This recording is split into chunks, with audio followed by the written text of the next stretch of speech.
Hello, my name's Rachel, and today we're presenting our research findings on an active schools program called the Walking School Bus. The program was initially founded by a guy named David Enwich in 1992. Then in 2001 it was further funded by Vic Health across all the primary schools in Victoria. As researchers, our project proposal was to look at the Walking School Bus program in primary schools in the Frankston and Mornington area. We specifically focused on 6 Frankston schools and 4 Mornington schools. Throughout our research, we found many positives and negatives associated with the program and furthered our research into focusing on these areas. Throughout this video, we hope to show you how we found this information we did, and then develop evident data to show our findings for further discussion and future implementations. Our first method procedure was to conduct a literature review where we looked at many underlying key areas that had been reviewed by different people of academic standard.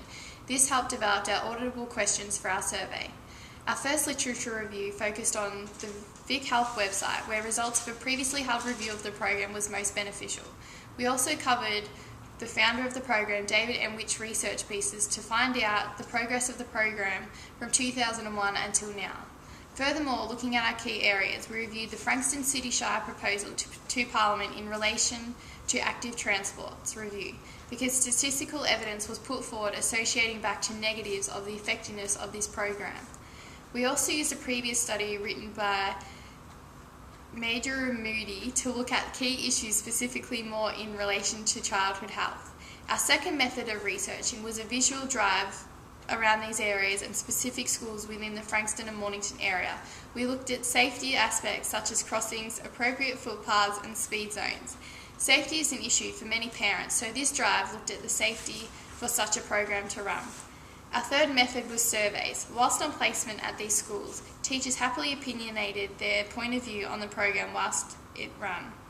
We also visited the Frankston Council, where we spoke to the Manager of Education in relation to the written piece of writing to get a volunteer's opinion of the survey questions. Parents and family friends also consented to participate in the survey, where more information about the program itself was run. Statistics was our last method, where from joining literature reviews with our own findings, we were able to develop data further for our research. These evident findings then led to the basis of our discussion in relation to our study towns. Here's Luke going to present the discussion and results. Thank you. Alright, so we started off with a visual observation. Each school in the designated community areas were within a 10-kilometre proximity of each other. The areas surrounding each school were examined. A particular emphasis put on the positioning of infrastructure, speed zones around the nearby neighbourhoods and traffic conditions. For the appropriate aspects to be present, we allowed a 1 kilometre radius around each school to be considered legitimate. So our first results for this, we just did a simple graph of the infrastructure around each school. As you can see, we've put the schools in the Mornington area here: Mornington, Benton Square, Tanite and St McCartans, and then the 6th school from the Frankston area. We've simply just listed if there's footpaths, pedestrian crossings and the speed limit signage and the time zones associated with it, and how many there is in each area. With the footpaths, we expected there to be obviously footpaths there for people to walk, pedestrians and so on, and there was in every area.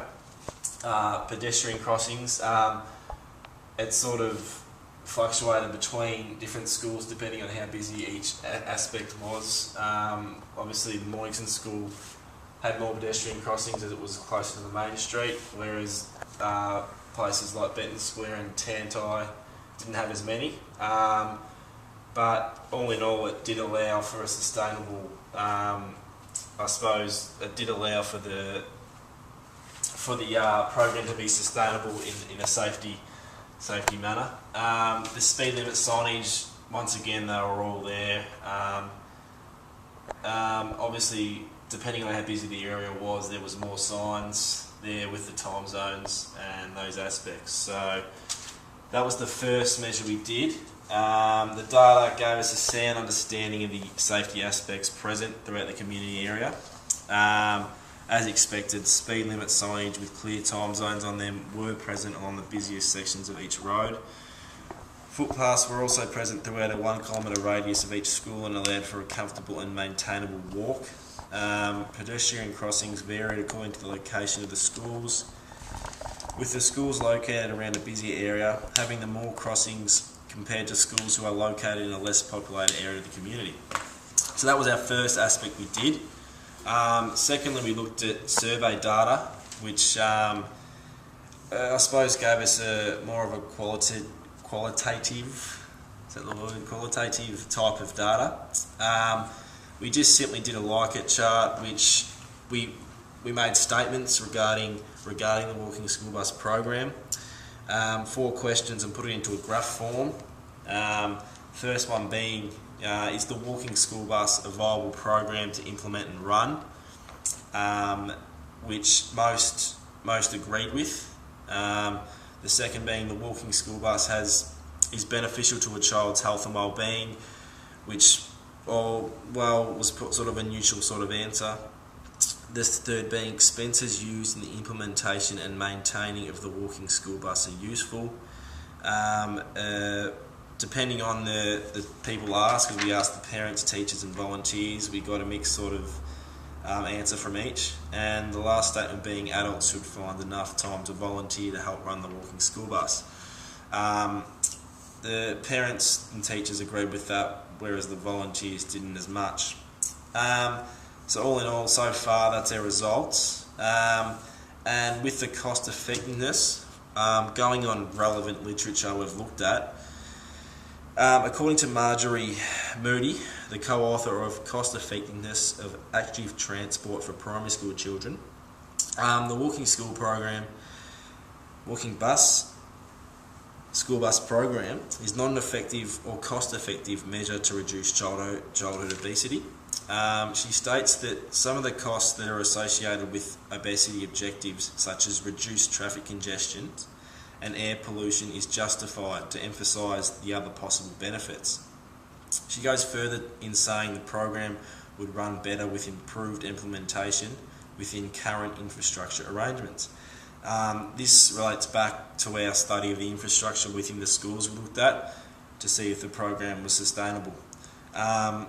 So far in our research, it has been shown that the program has not been effective and sustainable because of a lack of comprehensive coverage and uptake of the program. So yes, and that's about it for now, so thank you.